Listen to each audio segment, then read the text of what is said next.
What's up, folks? This is Justin from Books, Bricks, and Boards, and today I'm going to be talking to you about the sword and sorcery game with the weird name. No, not Hyperborea, though this game is in that same class, and that is high praise from a guy like me.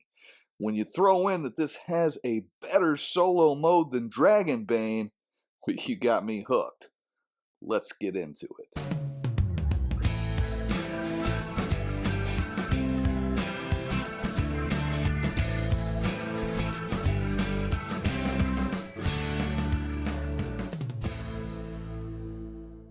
Thanks for watching, and if you like what you see, please be sure to like, share, comment, and subscribe. If you love what you see and you want to support the channel, consider a channel membership, starting at just $2 a month. Lastly, if you want to join a great group of gamers to discuss all manner of RPGs and find some free stuff, that's just my game. Check out my Discord, link in the description. History of Tales of Argosa. Several weeks ago, I had a subscriber, thank you, Dead Marsh, tell me I needed to check out this game with the weird name. But as there are too many games and never enough resources to try them all, I said I'd be happy to take a look, but finances won't allow it at the moment. The viewer said they were on the Pickpocket Press Discord, and he was still sending out some review copies. So Dead Marsh went over to Pickpocket Games and talked to Steve about getting one sent my way. It was a nice gesture, and sure enough, Steve Grodzicki reached out to me via email the same day. He sent me a link for the PDF, as well as an offer that if I liked what I saw in the PDF, he'd send me a hardcover to look at, if I was interested. At Steve's suggestion, I read his game's core features on page 5 to see if it would be for me. This, by the way, is the best elevator pitch for an RPG I've ever seen. 9 classes, with only 2 magic classes, check, low magic vibe. 9th level cap, check, focus on the adventuring levels. Flatter HP curve, 10 to 40 hit point range, big check, and addresses a major issue I have with D20 games and their attrition-based combat. Unique features from a list are designed with the GM. I'm a little skeptical here. Roll under skills, big check, a feature I enjoy in Dragonbane. Skill rerolls, check, I like some dice mitigation. Willpower and perception replace wisdom, and perception is used for attacks. Big check, as it weakens the uber stat of dexterity. And having went to high school with a nationally ranked archer, I can tell you that his shooting skill was not tied to other forms of agility. Minor, major, and rescue exploits, another big check, almost like a Dungeon Crawl Classics Mighty Deed. Excellent. Fast and simple initiative, check. Diminishing luck. Not what I expected, but better. Another big check. Natural 19 effects for deadly combat. Another big check. Unbalanced encounters, dark and dangerous magic, and downtime rules. Check, check, and check. Emergent play support for group and solo play. Okay, this is aimed directly at my little gamer heart. Well, gentlemen, you had my curiosity, but now you have my attention. This one-page manifesto of game design objectives borrows and builds upon some of my very favorite games, from Hyperborea to Dragonbane to Dungeon Crawl Classics. They were putting together a great gaming wish list. So not only did I ask Steve to send me a hardcover, I also went ahead and bought a softcover, as my hunch was, this will see some use. I was not wrong, as you can see from my page tabs on the softcover here. But having decided I wanted to invest some time with this game, I was curious to see just how it got started. As it turns out, I flirted with its predecessor a few years back. Tales of Argosa is a follow-up to Low Fantasy Gaming, which was a game Steve released in 2016 and was later expanded upon with a deluxe edition, which added classes, updates, and expanded options. I nearly bought that several times, but unfortunately, my disdain for print-on-demand books kept me from enjoying an awesome game. The game originated from Steve's own home-brewed version of D&D, combining elements of BX, 3rd edition, and other influences, as well as new innovations of his own, to achieve a more sword and sorcery, low fantasy feel, as the default tends more towards Tolkien-style high fantasy in the RPG industry. After several years of table time and feedback, Steve felt like he had enough to justify a new edition. So, in 2024, from March 8th to April 7th, he ran a Kickstarter campaign which raised 71,640 Australian dollars. As part of the campaign, he created some Oracle tools, dice, and cards, which allowed for solo play, as well as adventures, a screen, and of course, a beautiful offset print hardbound copy of the updated rules with some gorgeous end pages. By any measure, the campaign was a success, but how does it play? Tales of Argosa gameplay. Relying on a 3d6 down-the-line stat distribution, Tales of Argosa will immediately feel grognard-friendly. Taking a page from Kevin Crawford's Worlds Without Number, Steve wisely allowed if you fail to get a 13 and a 15 on your scores, you can change any two stats to those numbers, and then swap two stats. Also, background choices and leveling up will increase their stats as well. This allows you to be pretty sure you can play what you want, while still having to deal with that old school randomness, and I dig it. Hit points are determined by your constitution stat and adding 1 to 3 extra hit points per level based upon your class. This front loads survivability a bit while keeping total hit points very limited. A fighter, the best hit point progression with an 18 constitution score, tops out at 45 hit points at 9th level, the max level, keeping things pretty brutal for sure. The available classes include Artificer, Bard, Fighter, Barbarian, Monk, Ranger, Rogue, Cultist, and Magic User.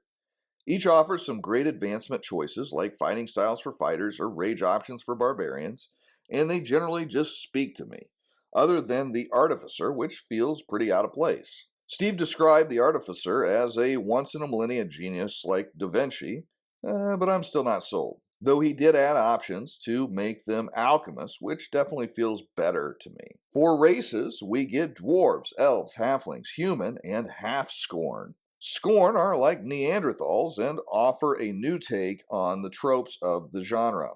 None of these provide major advantages, but are all faithful and flavorful and interesting. Though for my money, I'd keep my TOA campaigns humanocentric. As characters level up, they gain more than hit points, gaining stat bonuses, skills, class features, and most interesting, unique features. You may remember my earlier skepticism on this one during my reading of the manifesto, but it was unfounded happily.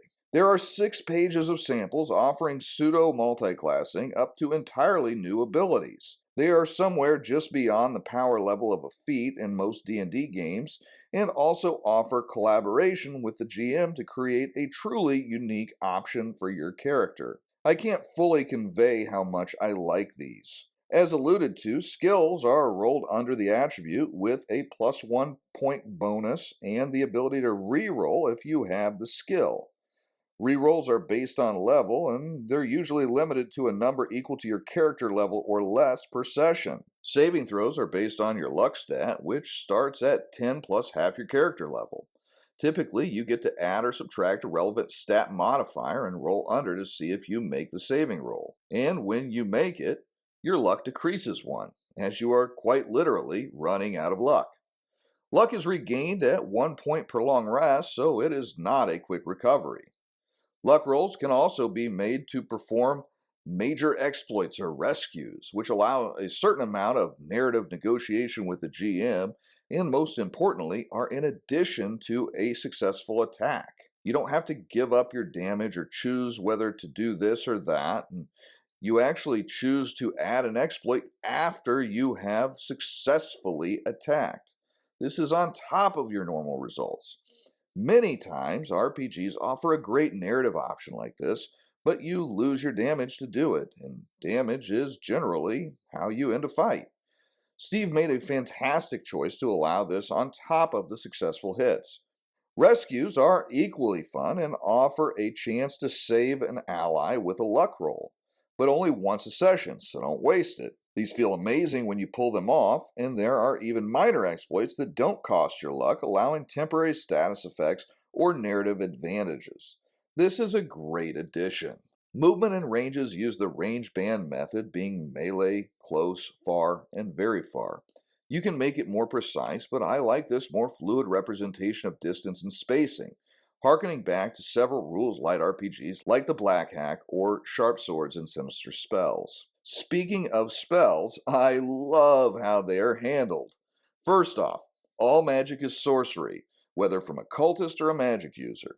Additionally, you get a dark and dangerous magic check with each casting, which becomes more likely with each attempt and can result in a nasty D100 table roll specific to magic users or cultists. Aside from that, spells are without level, meaning they are all available from day one, albeit randomly assigned, from character creation onward. This makes magic dangerous, powerful, and unpredictable, which really fits the sword and sorcery vibes. The combat in the game is pretty close to other D20 D&D clones, with ascending AC and 20s resulting in a crit, maximum damage here. But the real treat is with the natural 19 results. More than damage, they are type specific and create flavorful effects with consequences up to and including death. There are some great injury results on those tables. While on the subject of injury, similar to Dungeon Crawl Classics, if you're reduced to 0 hit points, you don't check to see if you died until your group turns over your body. If you survived, you roll on a d20 table to determine scars from the experience. Very gritty stuff. Between sessions, there are various downtime options, from black market fencing of goods to carousing to training pets or building magical items. These all provide interesting ways to explain your hero's existence beyond the dungeon. Tales of Argosa has a robust toolkit of GM tools to generate encounters, NPCs, dungeons, hex crawls, and more. These aren't as exhaustive as what it is in Worlds Without Number, but they are well curated, leaving only great options. The Hexploration section very much reminds me of Free League's rules from Forbidden Lands in a very good way. The Bestiary provides 36 pages of abbreviated stat blocks with most of your favorites and a few newcomers. The art is limited, but every piece is a banger. The other neat addition are the templates, allowing you to make normal monsters, bosses, undead, or heavies. You really have more than you'll need, and because the stat block is OSR adjacent, you can easily pull in options from dozens of other games with little or no effort. And now, on to the make or break feature. How does the solo play work? I can tell you right now, I am loving this system. Tales of Argosa has a set of 4 dice, which are the Yes No Oracle, and a deck of cards which provide numerous creative cues. There is a 5th die, which gives monster activities, which is something I added in my own Dragonbane custom encounters table. These dice and cards are great, and I understand are available at the Game Crafter. But what really makes the system sing is the included Lone Wolf solo rules. I'm going to use these in every solo game I play, Tales of Argosa or not. These provide a number of changes to character creation and gameplay to provide an experience closer to Conan than your average schmo adventurer. More hit points, more actions, and rules to allow more dodges and counterstrikes all help even the odds. To see this mode in action, check out my solo play video, which will be dropping tomorrow. I had a blast filming it, and I think I had some good fortune to get opportunities to show off the system. Again, I love the dice and deck combination, but it is the addition of the Lone Wolf rules that made the difference in this being my new go-to solo swords and sorcery game. Beyond that, the book has a nice treasure section and some very cool variant rules in the back. But wait, there's more. Steve made the GM screen and 2 adventures available as free PDFs on DriveThruRPG, providing some serious value add at no added cost. Character creation. Originally, I had not planned on including a character creation section in this video, but I had so much fun in creating Yorick for the solo play that I thought I needed to do that for you guys. And here is Yorick. He will be your adventurer for the solo play if you watch the video tomorrow. What a great character sheet, am I right? But here is a blank sheet, and we will create a character from scratch completely randomly. And that will show off some of the best elements of Tales of Argosa. Yes, there is a 17-step process for character creation, but relax, it's a simple process. It's not as bad as it sounds. First off, I'm going to roll for my race. And I got a 5, which is going to be a human. 1 through 9 would be human, 10 is dwarf, 11 elf, 12 either a halfling or a scorn. Player choice. Step 2, I roll for my background, and I'm going to roll a d66 for that. So I will make my bloody die the 10 side and my plain die the 1 side. So I got a 45, which is going to make my character a wagoneer. And as a wagoneer, he gets a +1 to his perception score, animal lore, and a whip. Also, as a human, he gets an extra reroll, and he gets to add 1 to any stat of his choice other than luck.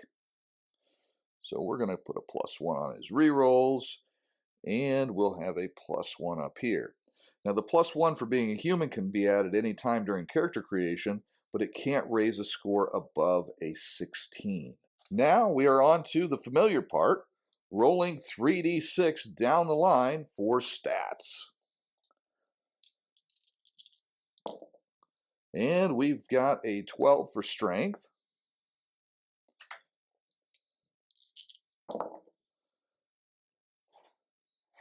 and a 13 for dexterity,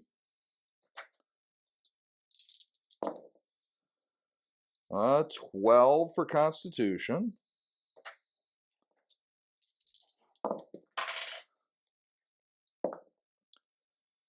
a 13 for intelligence,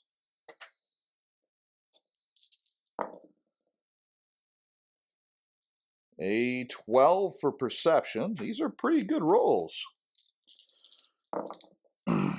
A 15 for willpower,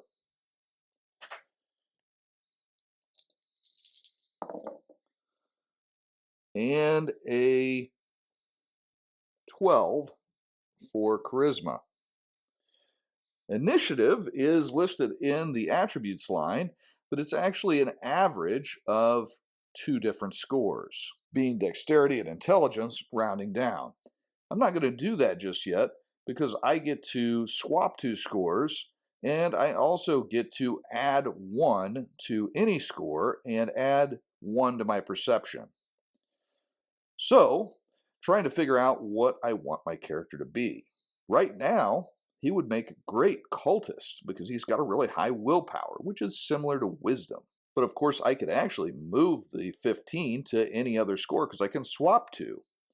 So he could be really pretty much anything I want him to be. I've already created a barbarian, so let's go ahead and keep that willpower a 15, and we'll make a cultist. So I'm going to add my +1 from my racial bonus to make him a 16 willpower. He gets a +1 to his perception from his background. Those are quite the scores. I can also now figure my initiative, which is pretty easy. The average of 13 and 13 is 13. That may be the most unlikely set of 3d6 down the line rolls I have ever rolled in my life. Wow. Our starting luck is going to be 11, and our rerolls are going to be 2 because we're a human. Our hit points are con score plus our class bonus. For a cultist, that class bonus is going to be 2 times our level. Since we're level 1, that will be +2 to our constitution score of 12. So we've got 14 hit points. Our death save is 10 plus either our constitution or willpower modifier, whichever is better. Our willpower, being a 16, is a +2. So that gives us a 12 death save. Remember, this is roll under.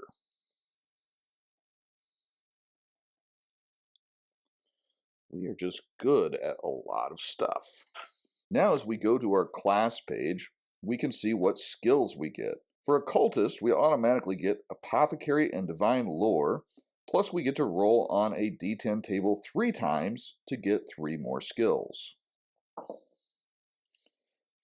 2 is athletics. A 10 is wilderness lore. And a 4 is detection.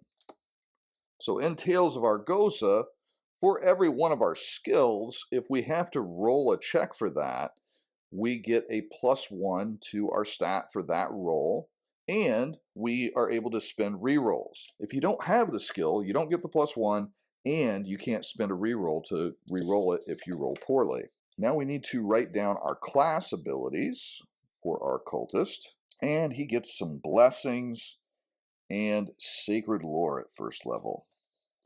So for his blessings, I get to know a number of blessings equal to my willpower modifier to start with. And that is a d12 roll. And we got a 9. So a 9 is the Light of Soleri. And an 11, Sever Arcanum. And a 5, Watched Over. Watched Over allows us to provide a +1 AC bonus to ourselves and all allies within close range, as long as we are not out of the good graces of our deity. And this is actually always active. It doesn't require one of our blessing uses, because most blessings we get 1 use per level per rest. The other 2 that we got, the Light of Soleri and the Sever Arcanum, are more like spells. We cast them, and there is the possibility for dark and dangerous magic to happen. After this, we determine our battle gear, which conveniently on the character sheet, it adds what everybody starts with. We also get to add some specific gear from our class choice and 10 silver pieces to get some stuff of our own. Then we do our AC, which is just 10 plus your armor bonus, +1 if you've used a shield, and plus your dex modifier. Attack bonus is determined by class, in the case of our cultist, +0 at first level. And this is pretty much character from start to finish for Tales of Argosa. And now, the good and the bad. First, the good. Number 1, it fulfills its promises. I can't say this clearly enough. Tales of Argosa hits every goal of its manifesto on page 5 and is the game it set out to become. Even if it's not for you, this is the game that it's supposed to be. And that is not always the case, especially when you get several designers involved and you go through editing processes and you have to deal with publishers wanting changes made. No, this game is the sword and sorcery game that Steve Grodzicki wanted to make, and it is brilliant. Number 2, it innovates, but it's true to the source. Natural 19s, unique features, reinventing the save, major and minor exploits. Everything about this game that is new is brilliant. Steve clearly has a great mind for game design. I hope to see a lot more from this guy because he is incredibly talented. It seems a much easier thing than it is to reinvent the wheel when it comes to gaming. I've been playing games since either 1984 or 1985. It's been a long time. So in that 40 years or so that I've been playing games, it's really hard to impress me with a new idea because they're almost always a variation on a theme, and typically they end up overcomplicating something that used to be simple. Steve just really tickles that right itch with every mechanic that he put into Tales of Argosa, and I love it. Number 3, It does everything with style. The art, the layout, the catchphrase table on page 158. Like Dungeon Crawl Classics, Hyperborea, and Worlds Without Number, it formed a Voltron, an Uber RPG, that just does everything that my little heart wants an RPG to do, and it does it with so much style. I played a Conan based solo session, and it played Conan better than any other RPG, including the Conan RPGs. This is high praise for sure. Now, the bad. Forgive me, I have to nitpick, as I can't find much I don't like about this game. Number one, the Artificer. This game prides itself on being swords and sorcery, low magic, and yet there's a picture of a guy with a chain sword very early in the book. You can also get guns and things of that nature. The black powder guns I don't mind as much, but the chain sword just doesn't sit well. Now, I did talk to Steve about this, and he did tell me he was used to this comment, and he explained it as, it's like Leonardo da Vinci. It's a once a millennia inventor, and okay, but I don't want it in my game. And you know what? That's okay, because Steve puts in the book several times, anything you don't like about this game, just throw it out and do it your way. I probably won't run any non-humans in my game as far as for player characters. I think this game would sit fantastically in that same space as Hyperborea. Matter of fact, I will probably play Hyperborea using Tales of Argosa, because I love the Hyperborean setting that Jeff Talanian has put together, but I think I like this system even better. Number two, unique features. Give us more guidelines for creation. You may remember at the beginning of the video, when I was going through the manifesto bullet points, I mentioned that I was skeptical on this, but that it won me over later. Well, it did, and I really like the unique features, and I think that they set this game apart from many of the competitors. That being said, other than the examples, I would really like to see perhaps some guidelines in better creation of unique features.